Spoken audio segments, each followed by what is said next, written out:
Hello, welcome to the NPTEL online certification course on deep learning. In our previous lecture, we have talked about the various nonlinearity functions. In today's lecture, what we are going to talk about is the neural network. And when we talk about neural network, we will initially see that how different logic functions, the simple functions like AND function, OR function or XOR function can be implemented using the neural network. Then we will talk about the feed-forward neural network or multi-layer perceptron, and we will also talk about the learning or the training mechanism of the feed-forward neural network, which is known as back propagation learning. So, before we go to the neural network, let us quickly recapitulate that what are the different types of nonlinearities or nonlinear functions that we have discussed in our previous lecture. So, we have talked about the very simple type of nonlinearity, which is the threshold nonlinearity. That is, if y is a function of x, then y will be equal to 1 if x is greater than or equal to 0 and y will be equal to 0 if x is less than 0. So, this is a simple threshold function or a nonlinear function where the threshold value is equal to 0. I can also have a threshold function where the threshold value can be non-zero, maybe say I take the threshold value to be equal to 5. So, in that case value of y will be 1 if x is greater than or equal to 5 and it will be 0 if x is less than 5. So, this is the simplest kind of nonlinearity that I can have, which is a threshold function. The other kind of nonlinearity that we can have is what is known as sigmoidal function, which is used in logistic regression. So, the sigmoidal function is actually given by 1 upon e to the power minus s, which is a sigmoidal function of the argument s.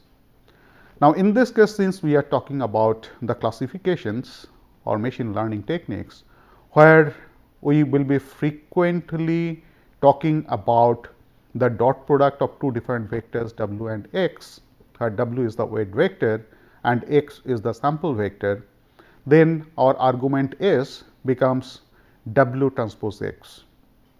So, the sigmoidal nonlinearity or logistic regression will be given by sigma w transpose x is equal to 1 upon 1 plus e to the power minus w transpose x. So, as you find in the right hand side, the sigmoidal function has been shown graphically, and you see that at w transpose x equal to 0, the value of the sigmoidal function is half, and as w transpose x goes on increasing, the sigmoidal function asymptotically reaches a value equal to 1. Of course, it will never reach the value equal to 1, but asymptotically you can say that it reaches the value of 1. And as w transpose x becomes negative, as it increases on the negative side, or in other terms w transpose x goes on reducing on the negative side, then the sigmoidal function asymptotically reaches a value equal to 0. So, this logistic regression actually gives an output, a limit on the output, where the output is limited between 0 and 1, and between 0 and 1 we have a smooth transition, where at the center, that is at the value of w transpose x equal to 0, the sigmoidal function passes through 0.5. So, this is another type of nonlinearity, which we will see that this is widely used in implementation of neural network. The other kind of nonlinearity is what is known as rectified linear unit or ReLU, which is given by y is equal to maximum of 0 or x. So, if x is greater than 0, then value of y is equal to x. If x is 0 or less than 0, then value of y will be equal to 0. And the representation, the graphical representation of this ReLU function is also shown on the right hand side in this figure. So, ReLU is also a nonlinearity which is widely used in modern neural networks, particularly when we talk about deep neural networks or deep learning. So, we will come across all these different types of nonlinearities as we proceed in our discussion. So, let us come to the neural network now. The heart of the neural network is neuron. So, when we talk about neural network, the concept of neural network is actually inspired from the way we believe our brain works. Of course, till now nobody has been able to say with certainty how the brain actually functions. But this is what till now what we believe how our brain actually functions. So, in our brain we have a network of neurons, and if you look at every neuron as is shown in this figure on the right hand side, the neuron consists of a cell body. The cell body, so this is the center of this, which is the cell body or the nucleus, and the cell body collects information. It receives information through a number of sensors coming to the cell body, which through a connectors which are known as dendrites. Cell body processes this information, and the information is outputted through a connection which is known as axon, and axon finally it branches out and connects to other neurons through synaptic connections. And it is believed that the information as it passes to axons and then finally branches out, and then it is passed on to other neurons in the network through a synaptic connections. In this process, there is a multiplicative interaction. What is that multiplicative interaction? If the signal outputted by the cell body is the X, then when it reaches the other neurons through this multiplicative interaction coming through the synaptic connections, the value which reaches the other neurons is W times X. So, this is the kind of multiplicative interaction which is given in the neural network or in the network in the brain. So, when we talk about neural network, we will also see that the neural networks are derived from this particular concept. So, what we have in neurons? In neurons, we have cells which receives signals through dendrites, and it passes these signals after processing to the other neurons in the network through synaptic connections. So, the processing is done in an unit in the cell which is known as soma, and axon is the connecting path which transmits the signal from one neuron to another neuron. So, this is what is the concept of a neuron in human brains.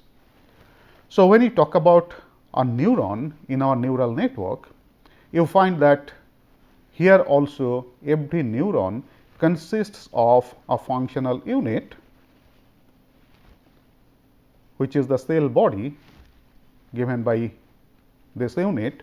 This collects information X or the vector X through a number of inputs which are equivalent to dendrites, and when these inputs are coming to the cell body, they pass to a weighting function given by W or weight values given by the weight vector W, and the output of the neuron is of the form some function of W transpose X, where W is the weight vectors, X is the input vector, and output Y of the neuron will be a function of W transpose X.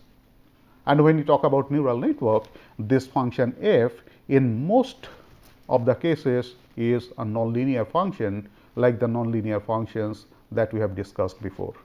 So, we will come to the use of those nonlinear functions in neural network in our discussions. So, given this model of the neuron, a neural network is nothing but an interconnection of all those neurons. So, here you find that in this figure what we have shown is we have a number of neurons which collects information x, that is our information vector or sample vector, and in every level it is passed through or multiplied by an weight vector w. So, I will have a set of weight vectors over here. This processed information from every neuron is passed to the other neurons through say dendrites or synapses, and while it passes through these dendrites or synapses, while passing they are also multiplied by another set of weights or weight vectors w, and it continues. And finally, when you get the output of every neuron or every unit in this neural network is given by this function w transpose x, and usually a nonlinear function f of this w transpose x. That is what is the output of every neuron, right. So, this is how is the architecture of a neural network looks like.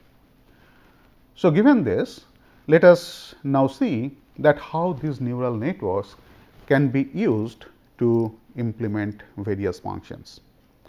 So, the first function, which is a very simple function that we discuss, is an AND function, and the AND operation that we are going to consider, which is a logical operation on two units or two inputs.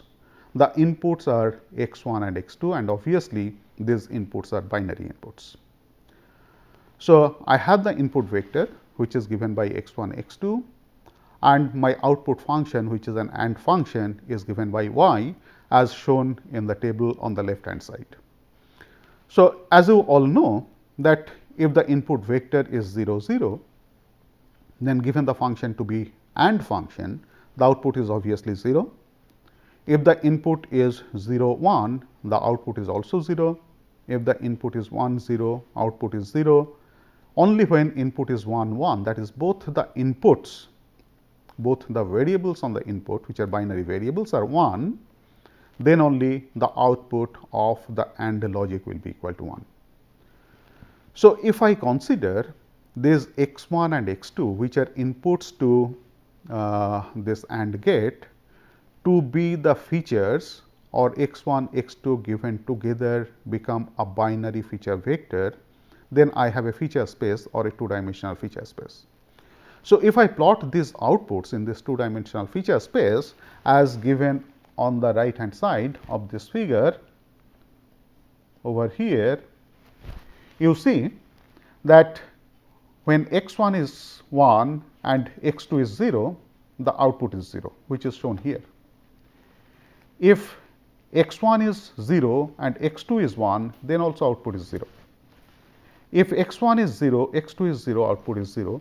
Only when both x1 and x2 they are 1, the output is 1. So, this is how the functional values will be distributed in the feature space given by the features x1 and x2. Now, I can consider this to be a classification problem. That is, when I am considering the input to be a binary feature vector, then I can consider the output to belong to one of the two classes, or the input vectors belonging to one of the two classes. In one class, which is class 1, and the other class, which is class 0. So, all the feature vectors 0 0 0 1 and 1 0, they will belong to one class when the output should be equal to 0, and only when the feature vector is 1 1, it should belong to another class and output will be equal to 1. And those distributions of the feature vectors are as shown in this plot on the right hand side. Now, now we find that considering this to be a binary classification problem, I have to find out a classifying boundary or a classifier which classifies these two classes. And as you see that this is a linear problem, as I can separate these two classes by using linear boundaries. And over here, though there are multiple boundaries possible, that is, I can have this as a linear line which separates these two classes. This can also be a linear separator which separates these two classes. But one of the option is as shown over here, and you find that equation of the state line in this two dimensional space is given by x 1 plus x 2 minus 1.5 equal to 0. And as I said that this is one of the many possible linear boundaries that I can have between these two classes. So, considering this, now you find that I can consider this to be a feature vector, where my feature vector is 1 x 1 x 2, and I have an weight vector which is given by minus 1.5 1 1. So, equation of this straight line in that case becomes w transpose x or x transpose w, whichever way I put it, because the value of w transpose x and x transpose w is same. So, the equation of the straight line is given by w transpose x equal to 0 or x transpose w equal to 0. And the feature vectors 0 0 0 1 and 1 0, that will fall on one side of the straight line, and the feature vector 1 1 will fall on the other side of the straight line. And incidentally, if you analyze, you find that this particular equation, the classifier that I get, this is nothing but a 2-class support vector machine or a binary support vector machine, because it maximizes the margin. And as I said that though there are many possible straight lines that I can draw, for them the margin will be less than the margin which is given by this. So, this is also a support vector machine. Now, given this, now let us see that how I can implement this using a neural network. So, as I said before, all the feature vectors taken together, I can put that in the form of a matrix, and we are also putting this in unified form, that is I am adding in each of the feature vectors one additional element which will be equal to 1. So, my feature vectors are 1 0 0. So, 1 is added, which is an additional element as we have shown over here. So, this is one of the feature vector which is 1 0 0, 1 0 1 is another feature vector, 1 1 0 is another feature vector, and 1 1 1 is the fourth feature vector. And we also said, so all these feature vectors are represented or put together in the form of a matrix. Okay. And out of this, we know that these first 4 feature vectors, they belong to say class omega 1, for which output will be equal to 0, and for this it belongs to class omega 2, for which output will be equal to 1. And I also have this weight vector w, which is minus 1.5 1 1. So, given this representation representing all the feature vectors in the form of a matrix and the weight vector, now how my classifier will work? Let us see this one. So, I can put it in the form of x transpose w, where I just put it this way. Here, instead of writing this as x, I will write this as x transpose, because whenever we talk about a vector, we usually talk the vector as a column vector. So, this 1 0 0, which is row over here, it is actually 1 0 0, that is a column vector. So, instead of writing this matrix as x, let us put this as x transpose, so that every row in this matrix is actually transpose of our feature vectors. Right. So, with this understanding, you find that the way the classifier will actually work is, if I compute w transpose x, x transpose w, where x is this matrix, x transpose is this matrix, and w is a weight vector which is this, then the output of this multiplication, this matrix multiplication, is minus 1.5, then minus 0.5, minus 0.5 and 0.5. Now, if I pass it through a nonlinearity, so you remember we said that this nonlinearities or nonlinear functions are widely used in neural networks. So, this vector that I get, if I pass it through a nonlinearity, which is a threshold function, my output becomes 0, 0, 0, 1. So, this threshold function is when the input is less than 0, the output should be equal to output should be 0. If the input is greater than 0, then output will be 1. So, in all these cases, here it is minus 1.5, which is less than 0 obviously. So, I will have an output 0. Here it is minus 0.5, again I will have an output 0. Here it is minus 0.5, again I will have an output 0. Here it is plus 0.5, which is greater than 0. So, here I get an output equal to 1. So, you find that this matrix multiplication followed by this threshold operations actually perform an AND operation, which is a logical operation. So, given this, now how a neural network, I can design a neuron to perform this particular task. So, in case of neuron, as it inputs the feature vectors, and I say that the feature vectors are inputted through the dendrites, one of the input I will put it as 1, because the feature vector x1, x2, we are converting that to 1, x1 and x2. We are adding an additional component and making that equal to 1, which is a unified representation. So, I have 1 over here, I have x1 over here, and I have x2 over here, which are my input vectors. Then the weight vector, I put it as minus 1.5, here it is 1, here it is 1. So, this function of the neuron, I can put it in two forms, two parts. The first part computes W transpose X. And what is this W transpose X? W transpose X is nothing but x1 plus x2 minus 1.5. So, it becomes x1 plus x2 minus 1.5. And then the second part of the neuron, that gives you the threshold function. This threshold this, and at the output what I get is function y is equal to f of W transpose X. So, I can put this either in the form of W transpose X, or I can also write it as W I X I varying from 0 to 2 and function of this. And in this particular case, this function with these weight vectors will be an AND function.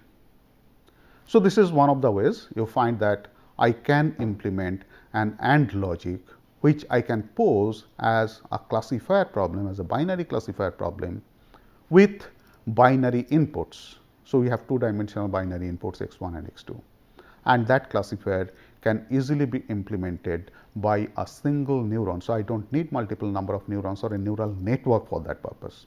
So, using a simple single neuron having a threshold nonlinearity can implement an AND logic.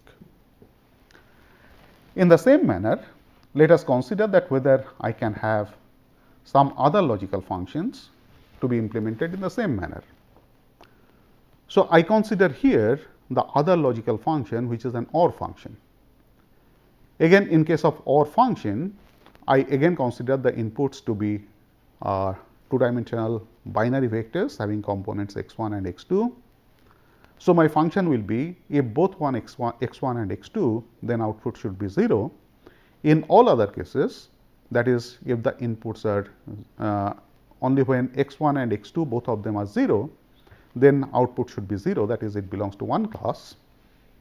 And in all other cases, that when x1 x2 is 0 1 or x1 x2 is 0 1 0 or x1 x2 is 1 1, then output should be equal to 1, indicating that these feature vectors belong to the other class. Again, as before, if I plot these feature vectors in the two-dimensional feature space as given over here, you find that when x1, x2 both of them are 0, the output is 0. In all other cases, the output is 1. Here again it becomes a linearly separable problem. Again you can see that I can have multiple number of state lines or infinite number of state lines which separates these two different classes. One of all these state lines, one of the state lines is given by x1 plus x2 minus 0.5 which is equal to 0. And here you can easily verify that if both x1 and x2s are zeros, then output becomes minus 0.5. However, if any of or both x1 and x2 they are equal to 1, then output becomes plus 1.5, clearly indicating that when it is 0, 0, the output is negative. In all other cases, the output is positive. Okay. So, when both x1 and x2 are 1, 1, the output is 1.5. If one of them is 1 and the other one is 0, the output is 0.5. However, in all these three cases, the output is positive. So, given this, so this becomes a simple linear classifier, and when I have this simple linear classifier, you find that a single state line in this feature space can separate these two different classes. How can I put it in the form of a neuron? How can I implement it in the form of a neuron?